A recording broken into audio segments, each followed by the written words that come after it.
Hey, good evening. Checking out Kingdom Come Deliverance in Linux with the ACO shader compiler. Now I'm losing some frames, obviously, running OBS on this old AMD R9 390 GPU. That's was hitting over 60 frames a second. I also tried it with the Zen kernel. It's the precompiled kernel that comes with the Arch pacman repositories. It was actually getting lower. Of course, Zen typically has a lower throughput but more consistent frames. I'm noticing even with OBS though, it's not running terrible. This didn't run amazingly well with his old GPU to begin with. But yeah, I'm using the HD textures, mostly high and very high settings. So all in all, running Linux with OBS, I couldn't be really happier with the performance of it. I wanted to try it out for a while with ACO instead of LLVM, because ACO does have such a much zippier speed when you load up a game or load up a level. Everything's just so much faster. Months ago, this would lock up my GPU within minutes. But now I've noticed on here and in World of Warcraft, a lot better stability than what we had before. And with this shader compiler, this makes gaming on Linux, it makes it there. We're almost there.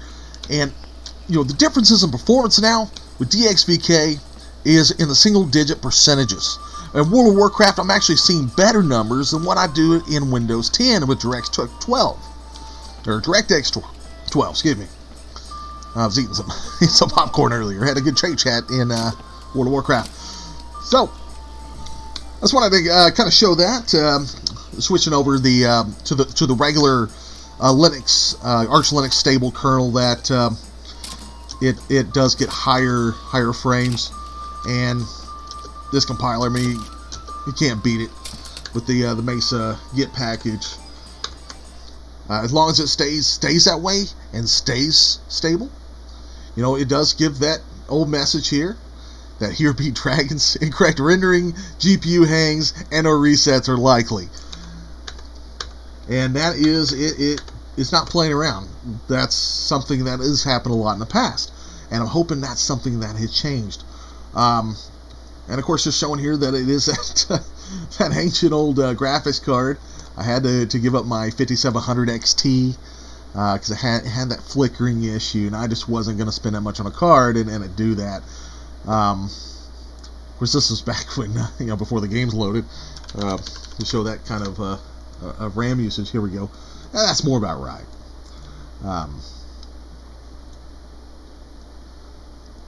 We're running at 75 Hertz, good, and that's a 552. Wait, I am according to this, I am running the Zen kernel. I thought I booted in with the regular kernel. Okay, so that's not too bad a performance for the Zen kernel in my view. Obviously the frames are lower now because I have it intentionally set that way when I'm not when I don't have the game focused. So I'm going to give a little comparison here. I'm going to go ahead and reboot to the regular kernel and just see what the performance difference is. I'll be right back.